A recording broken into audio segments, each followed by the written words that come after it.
Well, I'm out today on the Red Revolt. I'm always on a revolt, aren't I? I did go out on the trek yesterday, but it was just too wet and windy to record anything. And it was cold.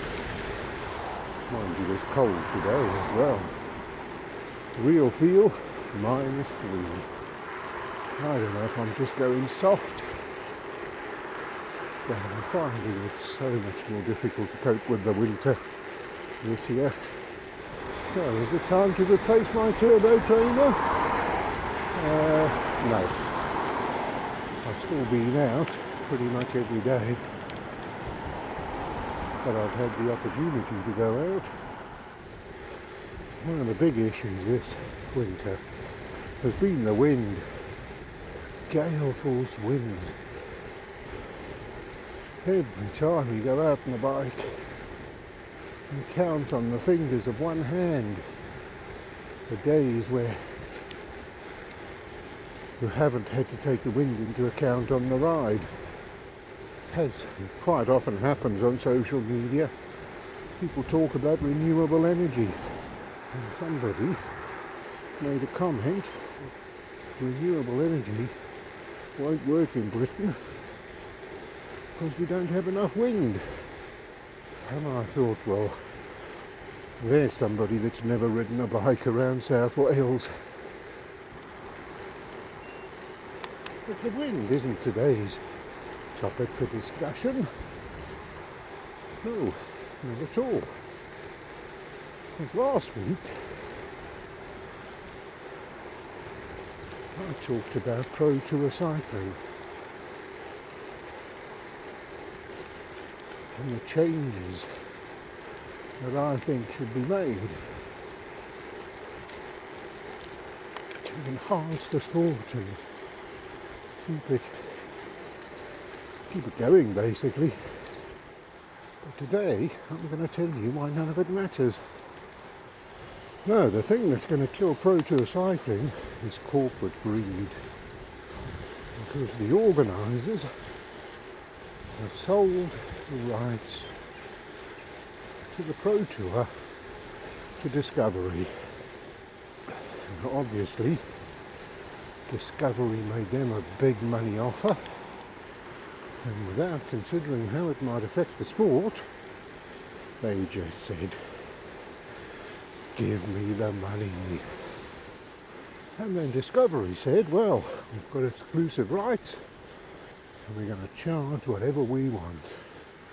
They spent the last 50 years telling us that competition is good. Capitalism is the way forward, because competition will drive down prices and it'll be better for the consumer. And since then, they've spent all their time trying to create monopolies to eliminate the competition so they can charge more, and you'll have no choice but to pay. And that's what Discovery has decided to do, because capitalism is not about competition, it's about greed. It's about the few at the top having everything and the rest having nothing. Nobody wants to make a sensible profit. They all want to make a killing. And people fall for it. Netflix has said, oh, we really have to put up the price of the subscription to be able to keep the content that we've got. And then at the same time, they declare $10 billion profit. Absolutely record profit for them. And so back to Discovery. A couple of years ago, I paid £30 a year for Discovery. Last year they put it up to $6.99 a month. And I carried on paying it. I mean, the programs they put on are really shit. It's just World Superbike and World Tour Cycling that I watch. But this year, now that they've got the exclusive rights, they've decided to put it up again. So, have they put it up by the rate of inflation? No. Have they doubled the price? No. They've gone 5 times the price that they charged last year. 5 times the price. So I'm now asked to pay as much a month as I used to pay a year. The discovery of rubbing their hands, thinking, oh, well, that's great. We're going to make 5 times as much profit this year. And I don't think they are, because I'm not going to pay it. I'm just not going to watch World Tour Cycling and World Superbikes anymore. And I suspect that there will be many millions like me. So instead of $6.99 a month, they won't be getting 30 from me, they'll be getting nothing.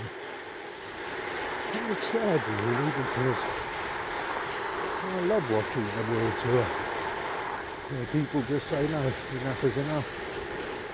And the more of us that do that, the more chance we've got of putting a stop to this corporate greed. Because while you keep giving them your money, they'll keep taking it from you. And they'll never be happy. They'll just look for ways to take more and more and more away from you. And if Netflix puts the price of their subscription up too much, I'll cancel that too. And that's why these corporations are so obsessed with private healthcare. Because they know that there comes a point when their greed is too much. And you just stop buying what they're selling. Whereas with healthcare, you don't have that choice.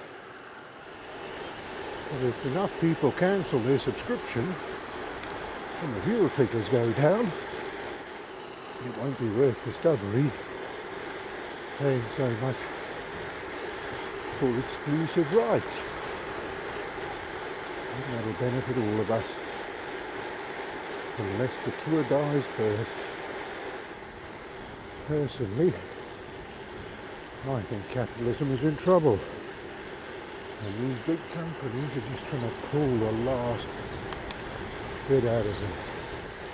So as I said, the thing that's most likely to kill off World Tour Cycling is just greed. And as usual, if you found this video interesting, don't forget to like and subscribe.